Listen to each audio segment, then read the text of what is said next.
Hey everyone, what's going on? On September 19th, we got this story about Maroon 5 is supposed to be playing the halftime show at Super Bowl 53. And if you're new to this channel, what I talk about is signs and symbolism and patterns, and also gematria, which is the practice of coding numbers into words and phrases that every single day our media articles are coded with. Our sports leagues are scripted with this system.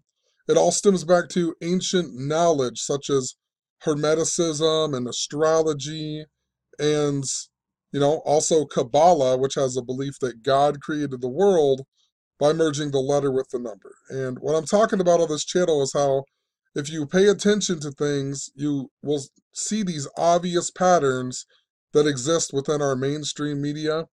And you can use this to predict things. You can use this, to show other people that these stories are being contrived, and there's definitely something more that is going on in this world. And the reason that this video is important is because the day before they announced Maroon 5 to be the halftime show, I made a blog post about this Iowa State golfer who supposedly got murdered on September 18th, and I had these synchronicity things in my own life, and I was paying attention to the pattern, and I talked about the CeeLo Green, the soul artist, whatever he is, kind of, I don't know, whatever you want to call CeeLo Green, whatever he's labeled as. I talked about CeeLo Green and how possibly he might do the halftime show at the Super Bowl this year. He's from Atlanta. Possibly they might murder him because, these people who understand the system, they murder people by this code. That's why the band Slipknot has a song called Gematria, the killing name, and their bass player died all by the numbers. Or the band The Police have the song called Murder by Numbers. And in the song they say murder by numbers, 1, 2, 3, it's as easy as your ABCs. Or, just think about it. When someone dies, they say, I guess his number was up, right? Because this truly exists within our world. And moral of the story, I talked about CeeLo, and I said, maybe it's something connected to CeeLo. Maybe it's not actually going to be CeeLo doing this, right? And I also went on to mention the guy named Danger Mouse, who is in Gnarls Barkley with CeeLo Green, and this guy is definitely a guy to be watching out for. He's even 41 years old this year, and the reason that that is super significant, that he could be a possible sacrifice for the Super Bowl, is because the word Super Bowl in Gematria equals 41, and he just turned 41 years old this year, and his real name is Brian Burton, that equals 53, and it's Super Bowl 53, 53-man roster, you know, tons of other things with this. Vesica Pisces equals 53 in Gematria, and that is the shape of the football, right? And it stems back to ancient sacred geometry. And I'm not going to lose you here, but his full name, even, Brian Joseph Burton, equals 99, and it's the 99th season of the NFL. So definitely a guy I'm watching, and I'm going to explain more of why I'm watching as we move along, because he originally got famous for mixing Jay-Z's Black Album with the Beatles' White Album, and he called it the Gray Album. But if you've been following what I've been talking about since 2016, a major theme they are using in this scripting is the kneeling during the national anthem. That's why the Eagles were in the Super Bowl last year, because the flag was sewn in Philadelphia, and at 239 Arch Street. And the year before, the Atlanta Falcons were in the Super Bowl, and the Atlanta Falcons equal 239 at Gematria. Kaepernick knelt on the 239th day of 2016, and much, much more.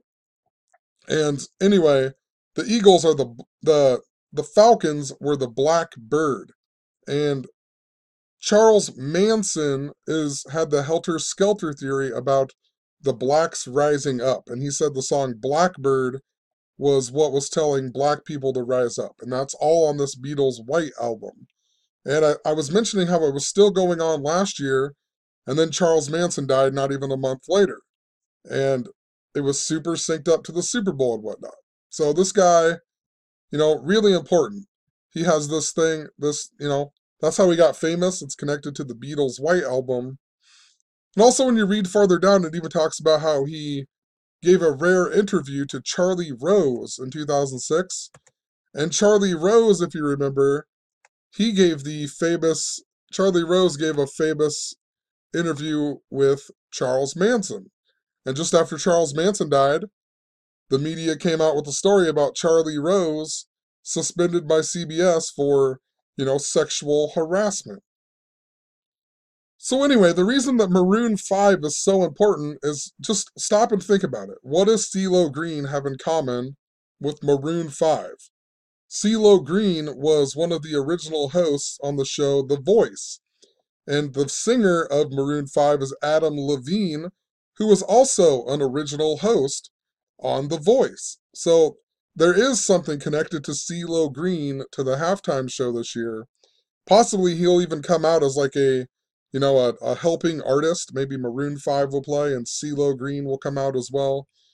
Just like he did when Madonna played. And I'm going to talk about that in a minute too. But the Voice people, I just noticed when I started looking into this, the Voice people are all super synced up. So CeeLo Green, now we have Maroon 5 doing the halftime show.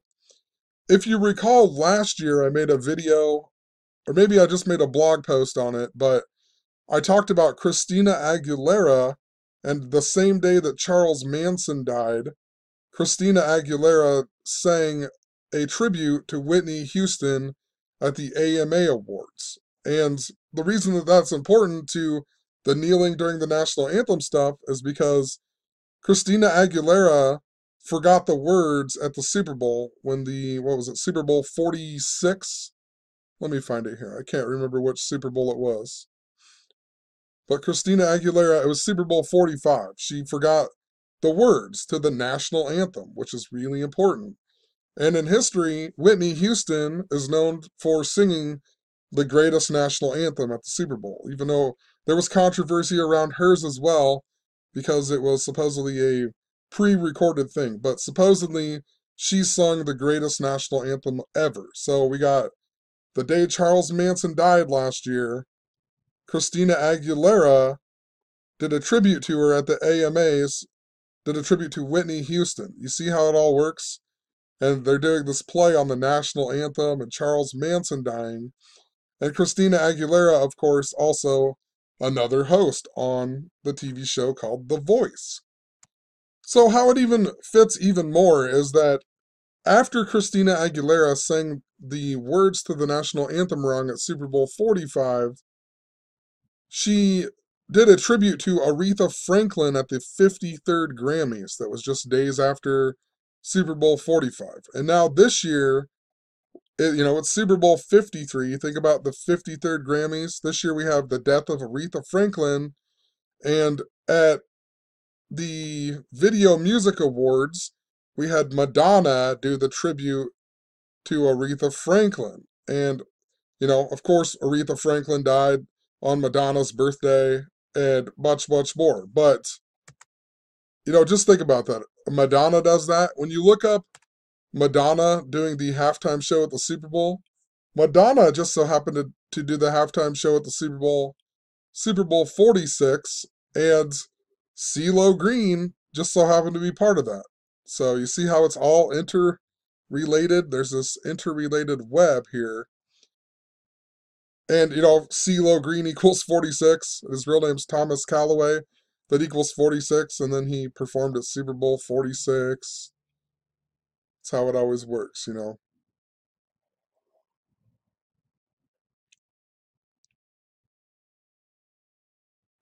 Even when you look up, let's just look up a few other ones here. Maroon 5.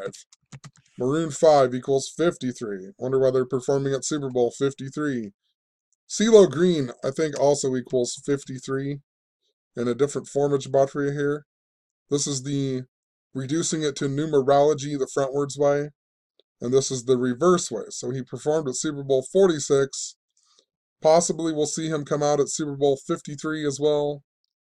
Or, possibly CeeLo Green will be some type of sacrifice. But if there's anybody to really watch out for, I really feel like it's this guy Danger Mouse. Brian Burton, his name equals 53. He has all them connections to the Beatles, connections to Jay-Z. Another interesting thing then, and so at the end of this post, I talked about how I don't know that much about Blake Shelton. He was the other original host on the TV show called The Voice, and I really don't know that much about Blake Shelton. I don't really listen to country music that often. I play a lot when I DJ, but I don't know that much about Blake Shelton. And I didn't really think, I didn't look much into him. And one of my friends came over who, oddly enough, he hasn't been over here for a long time, and he doesn't like country music or anything. Something in our conversation was brought up about how he wants his son, like he was joking that he wants his son to grow up to be a country singer because he can just write the worst lyrics ever and it'll be, a number one hit. And he was like, chew tobacco, chew tobacco, chew tobacco, spit. And I was like, oh, I don't even know what song you're talking about, right? And then he's like, oh, that's a Blake Shelton or something. And I swear to you, one of his lyrics is chew tobacco, chew tobacco, chew tobacco, spit. Or chew tobacco, whatever. And I was like, well, that's weird. I just talked about Blake Shelton on my blog just the other day. And now you're bringing up Blake Shelton and you don't even listen to country music. Just so random that you would bring up the specific country singer of Blake Shelton. So I went and looked up Blake Shelton and I wondered why he might possibly be important to all of this. And of course, his birthday is the same day as Paul McCartney's. And Paul McCartney is the Beatle who wrote the song Helter Skelter. And he also wrote the song Blackbird. And his birthday, June 18th, is 231 days before the Super Bowl. And in Gematria, national anthem equals 231. The word flag equals 34, and Blake Shelton is 34 years older, 34 years younger than Paul McCartney as well. And June 18th is also an important day because the national anthem was written during the War of 1812, and it was at the Battle of Baltimore. That's why Colin Kaepernick lost in the Super Bowl to the Baltimore Ravens, and that final drive began with 2 minutes and 39 seconds even. A ton more that goes along with this. See some of my previous videos. But June 18th is the day the War of 1812 began. So how fitting, June 18th, his birthday syncs up to national anthem, not many days away from the Super Bowl, syncs up to the War of 1812, and even better, when you look up that song, it's called Boys Round Here, and the literal first line, real line in the deal is, well, the boys round here don't listen to the Beatles. What are the odds of that? They don't listen to the Beatles. He's born on the same day as Paul McCartney. It's all synced up to the kneeling during the national anthem, but synced up to the Helter-Skelter theory of Charles Manson. That's even why Marilyn Manson just remade the song with Rob Zombie, the song Helter Skelter. And then Rob Zombie or Marilyn Manson got sick or whatever and couldn't play. And then they brought in Rose McGowan again within the mainstream media because Rose McGowan was Marilyn Manson's old girlfriend, and she was in that video called Coma White where they do the JFK assassination. So I'll leave some videos in the description so you can understand a little bit more of what I'm talking about. Sometimes I don't even want to make these videos because it's just, it's too complicated to explain. I can write it on my blog, and it makes tons of sense to me, but if you haven't been following what I've been talking about for a while, it will be confusing. So, you have to just check out some of the other things that I have been following. So, just interesting how all of these the people on The Voice, the original hosts, they're all connected to the national anthem and whatnot, standing during the national anthem, connected to the Super Bowl. So this song, Boys Around Here, also equals 624 in satanic gematria. A huge number that I've been talking about all summer. 624. Modern Freemasonry was founded on 624. That's the day Grover Cleveland died. Been talking about how it's synced up to the Cleveland Indians like no other. They're cursed by Rocky Colavito that equals 624 because he got traded to the Detroit Tigers. Detroit Tigers equals 624. Really important number.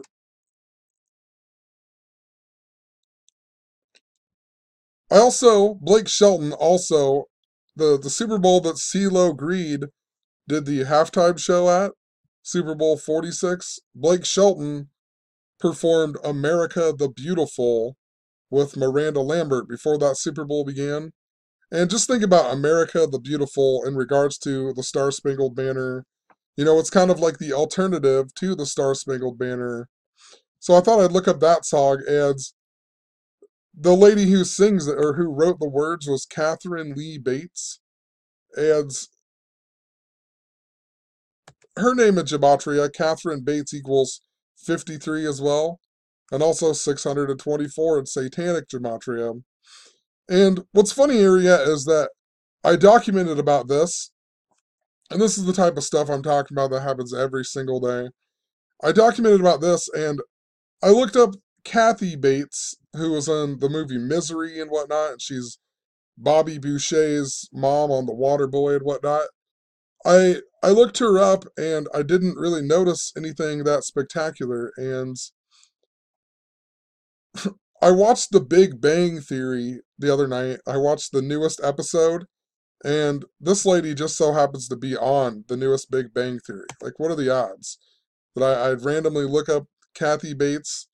I'd barely ever watch anything on TV other than cartoons, and the one thing I actually sit down to watch, she plays Amy's mom on the TV show, and they were like a halfway central thing that was going on in that episode.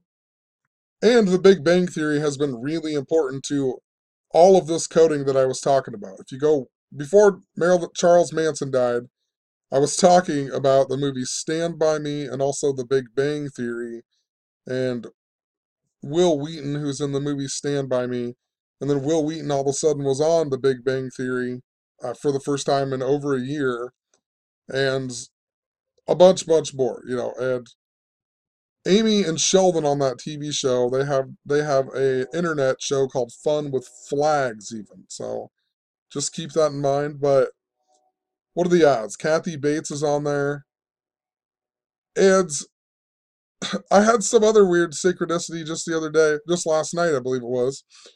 I've recently been talking about Sinbad too. And for whatever reason, I wanted to watch that movie First Kid with Sinbad in it, where he's the Secret Serviceman at the White House.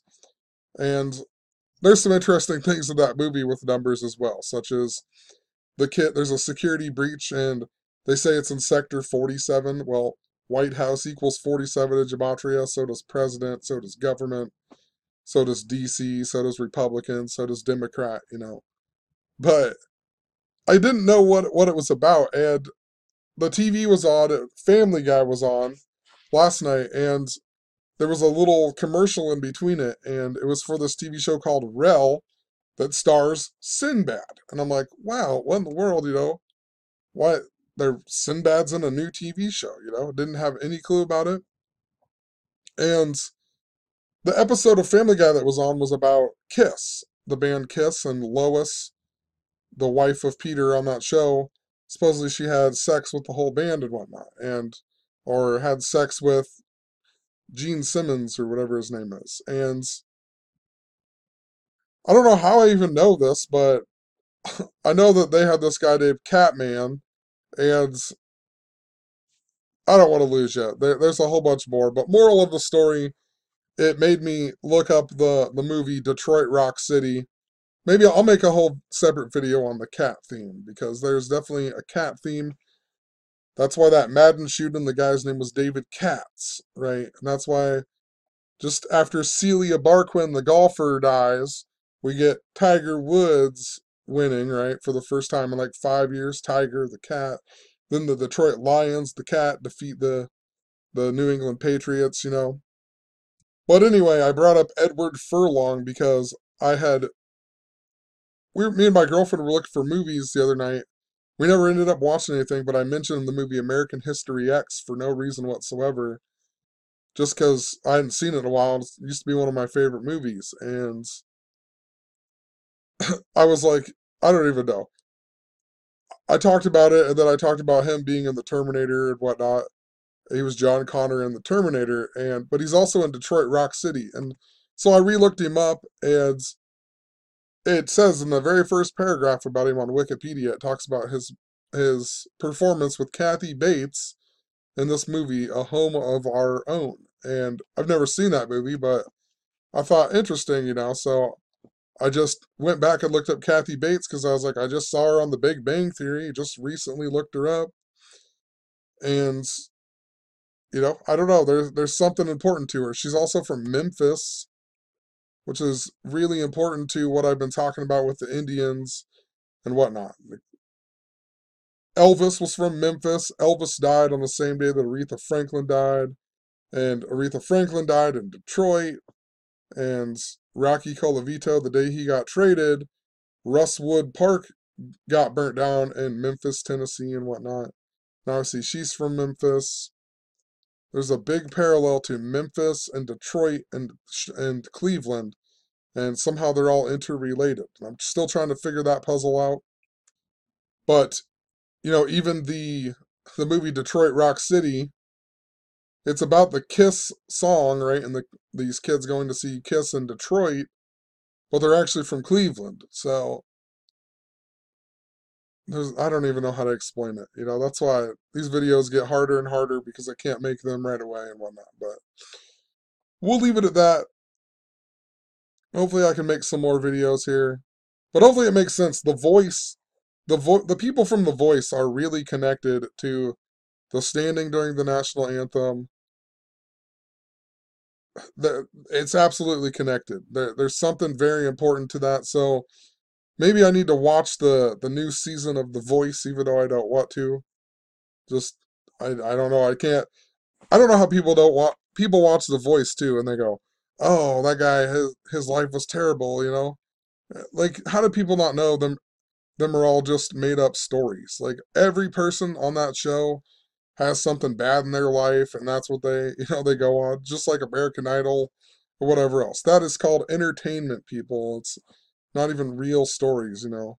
That's Would you watch it if it was just people singing good singers? You know, once you add that storyline in it, it makes people get emotional behind it and whatnot. I don't know how people don't pick that up.